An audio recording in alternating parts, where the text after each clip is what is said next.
16 साल की उम्र में पहली फिल्म, 19 साल में शादी और फिर अचानक बड़े पर्दे से गायब हो गई ये हीरोइन। 16 साल की बाली उम्र में इन्होंने पहली फिल्म बनाई और पर्दे पर न्यूड सीन देकर तहलका मचा दिया। अगर आपने विजय, त्रिदेव और विश्वात्मा देखी है तो आप इन्हें पहचान ही गए होंगे और नाम भी याद आ गया होगा। इनका नाम है सोनम खान। जी हाँ, वही तिरछी टोपी वाले यानी ओए ओए वाली सोनम।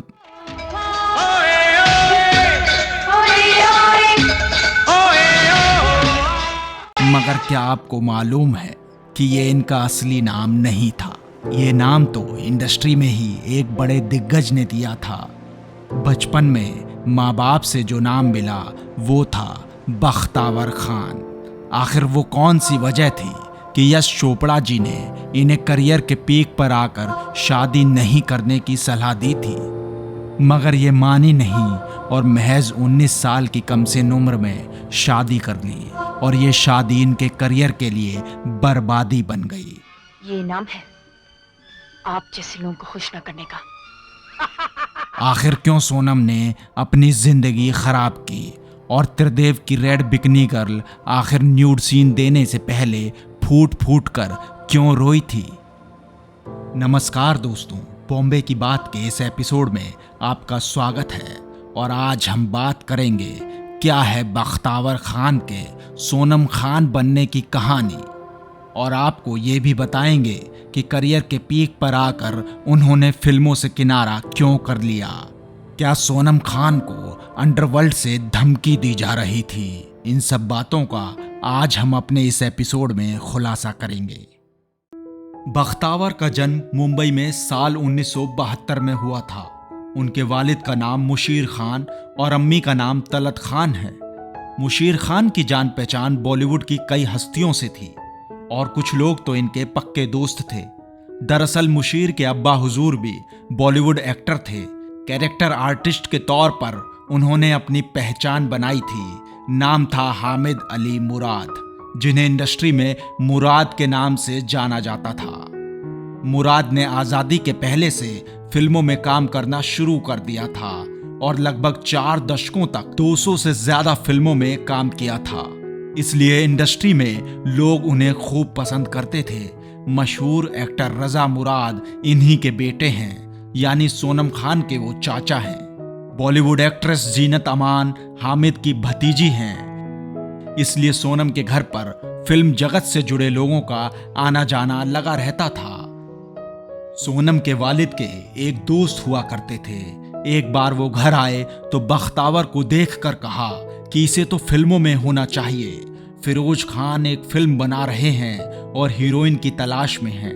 कहो तो बख्तावर के लिए बात करूं। घर का माहौल ही फिल्मी बैकग्राउंड वाले लोगों का था, सो वालिद ने हामी भर दी। और बस फिर क्या था, 16 साल की इस लड़की बख्तावर का एक ऑडिशन टेप बनाकर फिरोज खान को दिखाया गया और यह इनको बेहद ही पसंद आया। उन्होंने फौरन ही बख्तावर को अपनी फिल्म के लिए कास्ट कर लिया। मगर वो बात अलग है कि ये फिल्म किसी वजह से रिलीज नहीं हो सकी। मगर बशीर खान के उस दोस्त ने ये ऑडिशन टेप यश चोपड़ा के पास पहुंचा दी, जो उन दिनों मल्टी स्टारर फिल्म बना रहे थे, जिसमें हेमा मालिनी और मीनाक्षी शेषाद्री के साथ काम करने के लिए हीरोइन की जरूरत थी। टेप देखने के बाद यश चोपड़ा की तलाश बख्तावर पर आकर खत्म हुई और उन्हें लीड रोल में कास्ट कर लिया गया।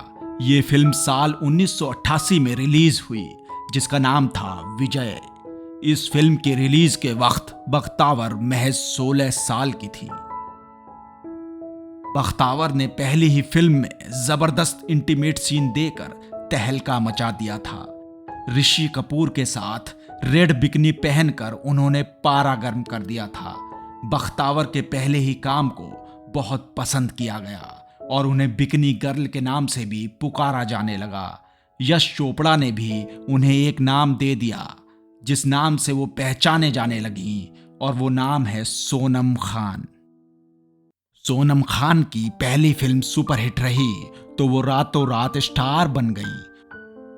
फिल्मी मैगजीन से लेकर अखबारों के रंगीन पेज और पोस्टर्स पर वो लोगों की पहली पसंद बन गईं। सोनम को अपनी फिल्म में कास्ट करने के लिए उनके घर पर प्रोड्यूसर्स और डायरेक्टर्स के चक्कर लगने शुरू हो गए। इसके बाद उन्होंने कई फिल्में साइन कर डाली। नाइंसाफी, आखिरी गुलाम, आखिरी अदालत, आखिरी बाजी, हम भी इंसान हैं जैसी फिल्में उन्होंने महज 1 साल में कर डाली। सोनम ने उन दिनों बॉलीवुड के लगभग सभी बड़े स्टार्स के साथ काम किया, जिनमें अमिताभ बच्चन, ऋषि कपूर, गोविंदा, चंकी पांडे, जैकी श्रॉफ और चिरंजीवी जैसे बड़े नाम शामिल हैं। 1989 में तो मल्टी स्टारर फिल्म त्रिदेव में नसीरुद्दीन शाह, सनी देओल, जैकी श्रॉफ, अनुपम खेर, अमरीश पुरी, रजा मुराद, माधुरी दीक्षित और संगीता बिजलानी के साथ काम किया। इस फिल्म में उनके अपोजिट एक्टर नसीरुद्दीन शाह थे, जिनसे वो उम्र में काफी छोटी थी। इस फिल्म में वो एक बार फिर एक बोल्ड और ग्लैमरस अवतार में नजर आईं, जिसने फिर से सनसनी मचा दी। नसीरुद्दीन शाह और सोनम खान पर फिल्माया गया गाना तिरछी टोपी वाले ने कई रिकॉर्ड तोड़े। ये फिल्म सुपरहिट हुई थी और इस गाने ने सक्सेस रेट को कई गुना और बढ़ा दिया था। आज भी लोग इस गाने के दीवाने हैं। इसी गाने से उन्हें नाम मिला ओए ओए गर्ल। फिल्म त्रिदेव की शूटिंग से जुड़ा एक किस्सा आपको बताते हैं। जब सोनम फूट फूट कर सेट पर रोने लगी थी। दरअसल त्रिदेव की शूटिंग के दौरान सोनम को न्यूड सीन देना था, मगर उम्र कम थी सो वो डर गई और फूट फूट कर रोने लगी। जिसके बाद उनकी आंटी को सेट पर बुलाया गया और उन्होंने सोनम को एक चॉकलेट खिलाते हुए इस सीन को समझाया, जिसके बाद वो ये सीन कर पाई। हालांकि सोनम ने बताया था कि इस सीन को करते हुए वो बहुत अनकंफर्टेबल थी।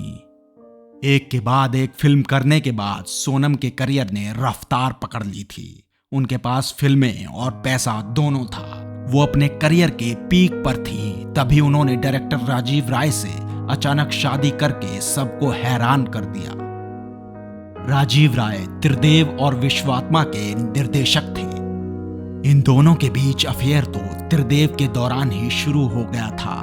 3 साल तक एक दूसरे को डेट करने के बाद 1991 में दोनों ने शादी कर ली। लोग हैरान इसलिए थे क्योंकि शादी के वक्त सोनम महज 19 साल की थी और उनके पति राजीव राय उनसे 17 साल बड़े थे। इस शादी के लिए यश चोपड़ा ने सोनम से मना किया था, पर वो नहीं मानी। इंटरव्यू में सोनम ने खुद इस बात का खुलासा किया था कि उनकी एक गलती उन पर भारी पड़ गई। शादी के बाद उन्हें यशराज की आईना और फिरोज खान की यलगार से हाथ धोना पड़ा और ये दोनों फिल्में बहुत हिट हुई थी।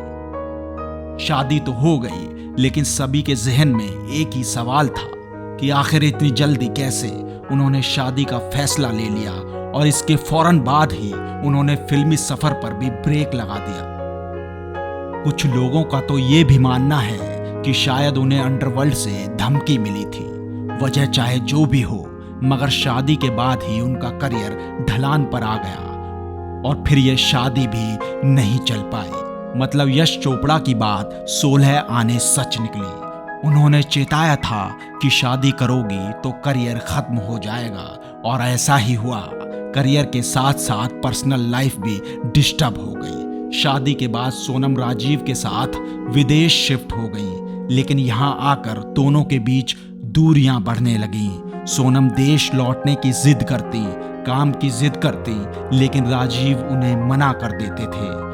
शादी के सालों बाद सोनम को यह एहसास हुआ कि उन्होंने राजीव से शादी करके बहुत बड़ी गलती कर दी है, लेकिन दोनों ने तय किया कि जब तक उनका बेटा बालिग नहीं हो जाता वो दोनों अलग नहीं होंगे। सोनम और राजीव सालों एक ही छत के नीचे रहे, लेकिन अनजानों की तरह। 2016 में फाइनली दोनों का तलाक हो गया और 1 साल बाद 2017 में सोनम ने दूसरी शादी कर ली। उनके दूसरे पति का नाम मुरली पोडवल है, जो तलाकशुदा थे और पेशे से डॉक्टर हैं। सोनम अब अपने दूसरे पति के साथ खुश हैं। सोनम ने ओटीटी पर डेब्यू करने की कोशिश की थी, मगर कोविड की वजह से ये कभी कामयाब नहीं हो पाई। बॉम्बे की बात की टीम सोनम के अच्छे स्वास्थ्य की कामना करती है।